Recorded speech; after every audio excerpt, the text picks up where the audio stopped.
하나님 말씀은 열왕기상 2장 1절부터 4절까지 말씀이 되겠습니다. 페이지 511페이지가 되겠습니다. 열왕기상 2장 1절부터 4절까지 말씀이 되겠습니다. 제가 한 절 읽고 여러분들이 한 절 읽고 그렇게 읽다가 마지막 절은 같이 합독해서 읽겠습니다. 다윗이 죽은 날이 임박하매 그의 아들 솔로몬에게 명령하여 이르되 내가 이제 세상 모든 사람이 가는 길로 가게 되었으니 너는 힘써 대장부가 되고 내 하나님 여호와의 명령을 지켜 그 길로 행하여 그 법률과 계명과 율례와 증거를 모세의 율법에 기록된 대로 지키라.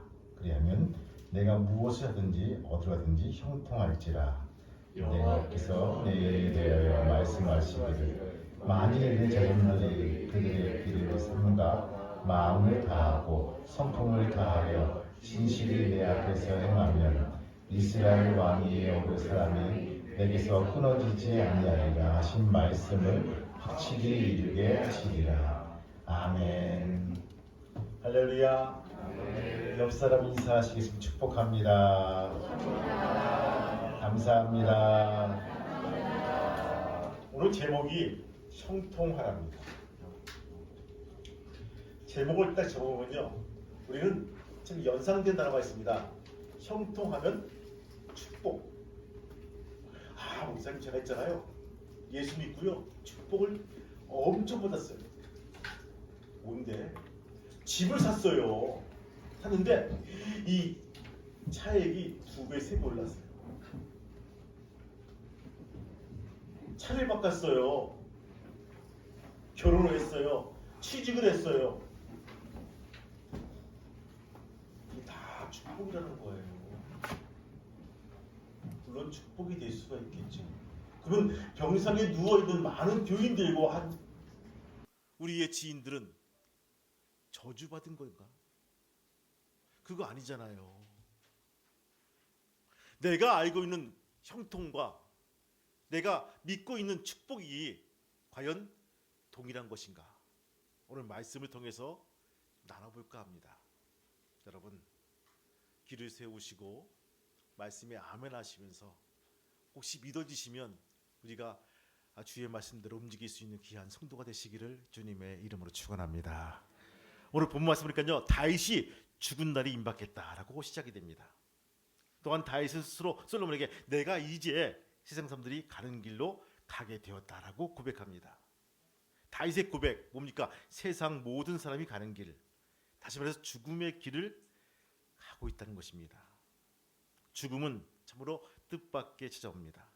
사람들은 자신이 죽음이 자신과의 상관없는 줄로 알고 살아요. 그래서 이렇게 죽음을 말하거나 죽음에 대해서 듣는 것을 아주 싫어합니다. 어떻게 해서든지 하나님 마음에 합하여 살아야 되는데 그렇지 못할 때가 많다는 것입니다.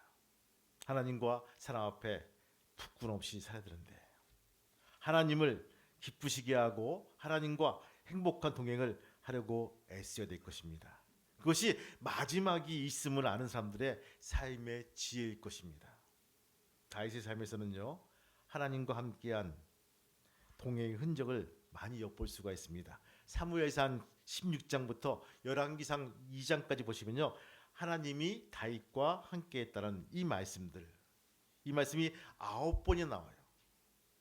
다윗의 삶은요, 한마디로 표현하면요, 하나님과 함께 하셨고 하나님과 함께한 삶이었습니다.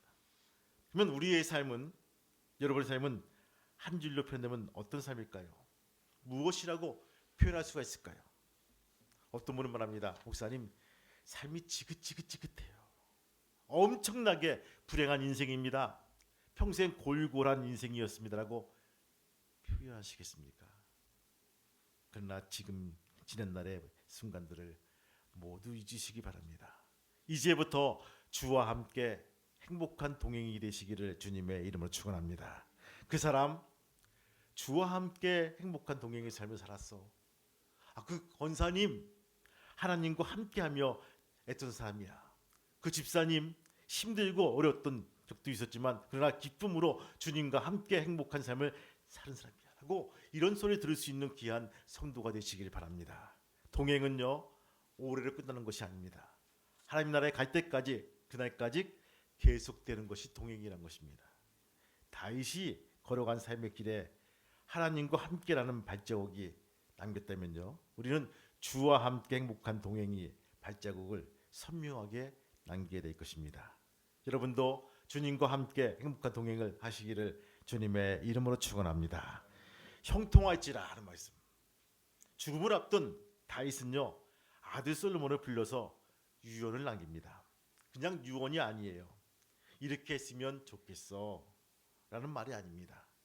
이렇게 하면 좋을 텐데 라고 하는 권면도 아닙니다. 무엇이죠? 여러분들 오늘 말씀 보시면 1절 말씀 보세요. 한번 읽어볼까요? 시작. 다윗이 죽을 날이 임박함에 그의 아들 솔로몬에게 명령하여 이르되. 명령이라는 말 믿고 있어요. 여러분 명령 바로 이것이 유언입니다. 먼저 솔로몬은요 다윗은 솔로몬에게 너는 침서 대장부가 되고 내 하나님 여호와의 명령을 지켜 그 길로 행하며 그 법률과 계명과 율례와 증거를 모세의 율법대로 지키라. 그러면 내가 무엇을 하든지 어디 가든지 형통하지라. 어려운 말을요 줄이면요 한마디로 하나님 말씀대로 살면 형통하게 된다는 말씀입니다. 이것이 다윗이 아들에게 한 유언입니다. 여러분 형통은 뭘까요? 온갖 일에 뜻대로 되는 것이 형통입니다.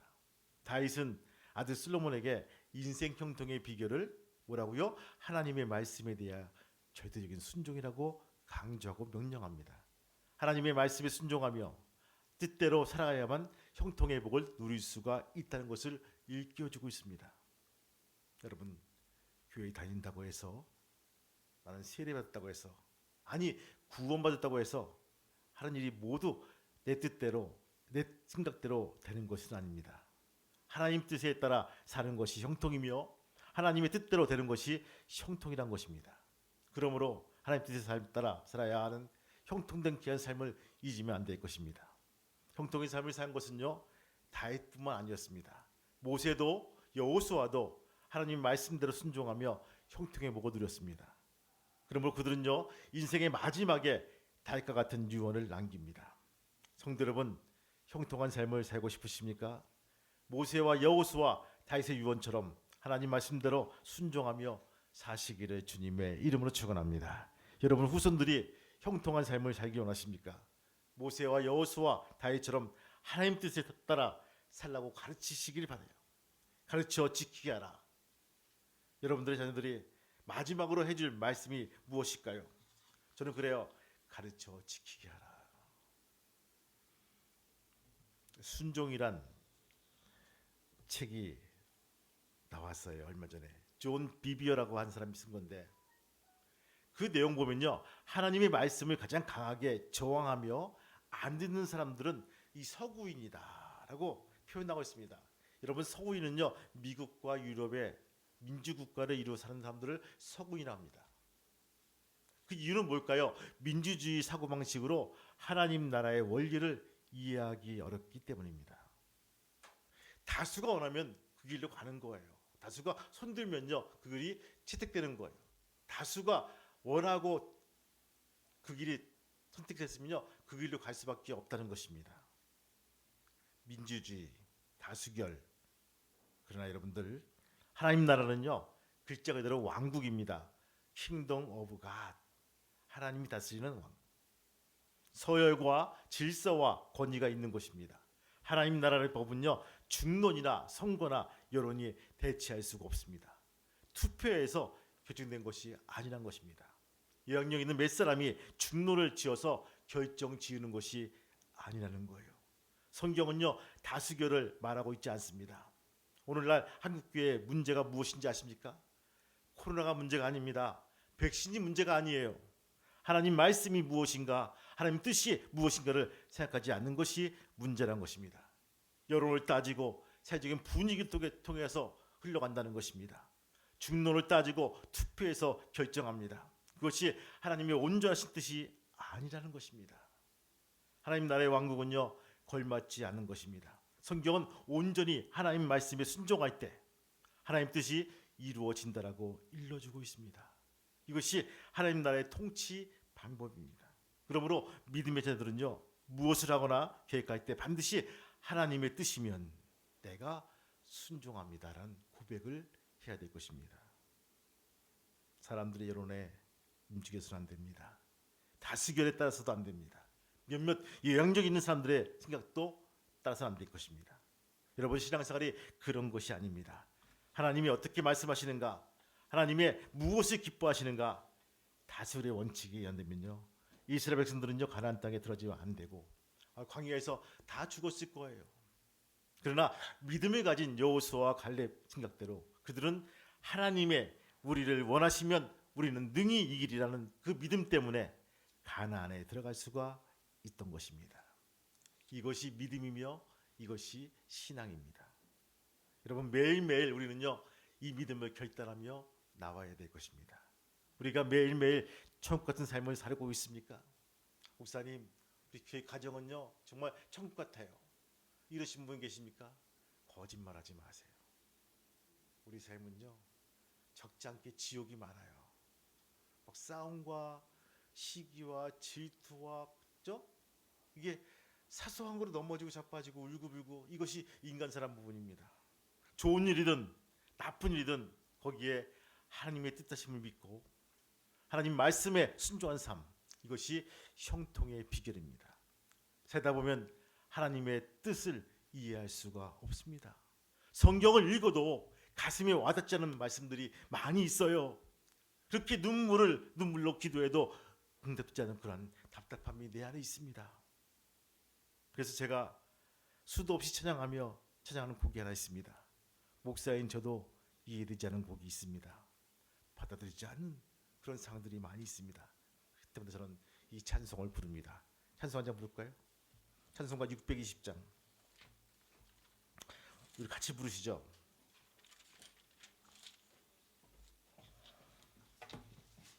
(620장) 2절.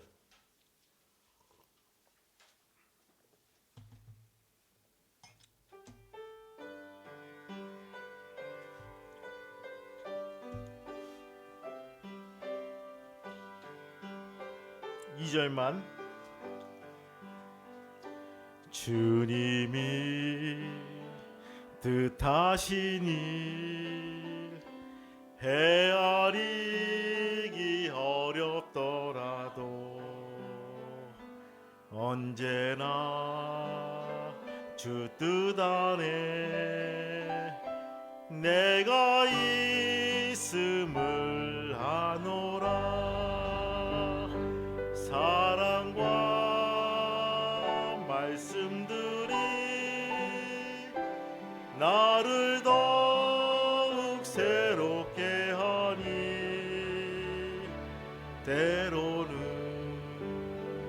넘어져도 최후 승리를 믿노라.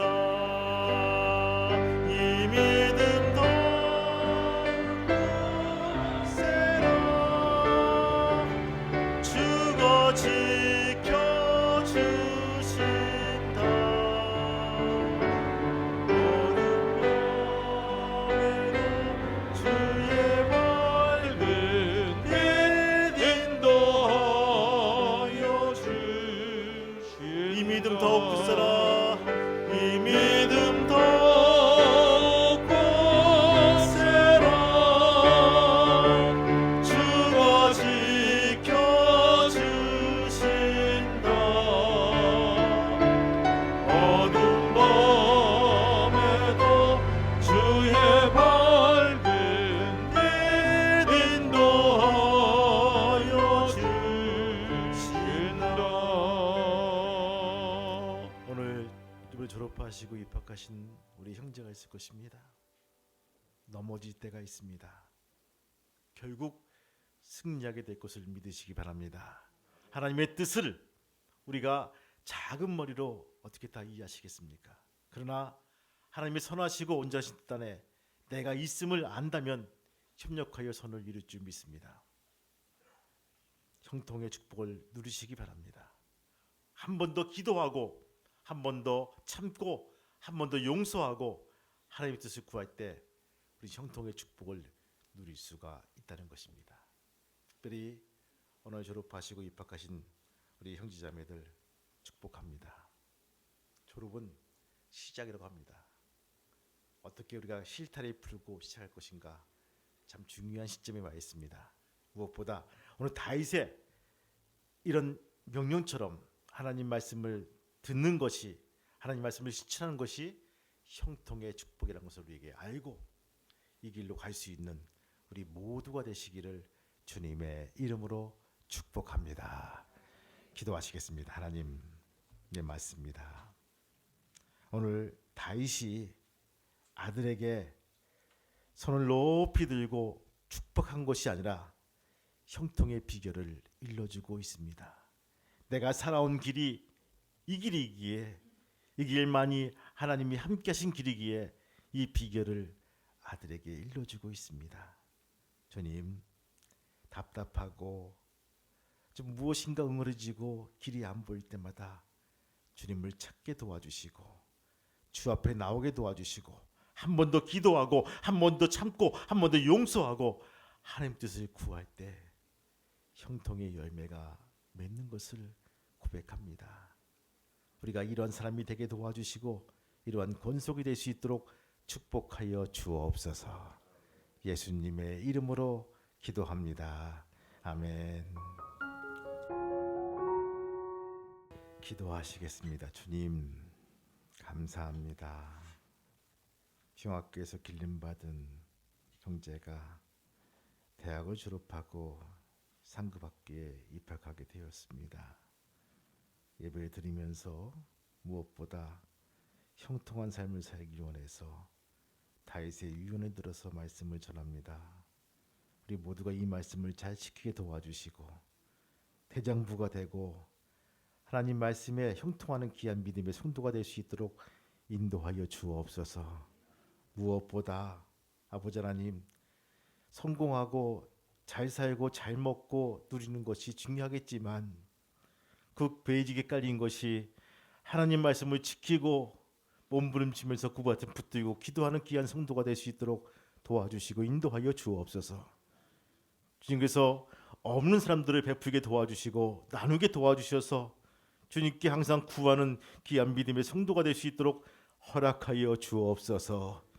이제는 우리 주 예수 그리스도의 은혜와 하늘 아버지의 크신 사랑과 성령님의 감동과 기통 인도하심이 오늘 졸업을 하고 입학을 한 형제와 우리 교인들과 자녀들과 저 멀리 있는 아래케이 평학교의 성도들 머리 위에 이제부터 영원토록 함께 하시기를 간절히 축복하며 기도하옵나이다. 아멘.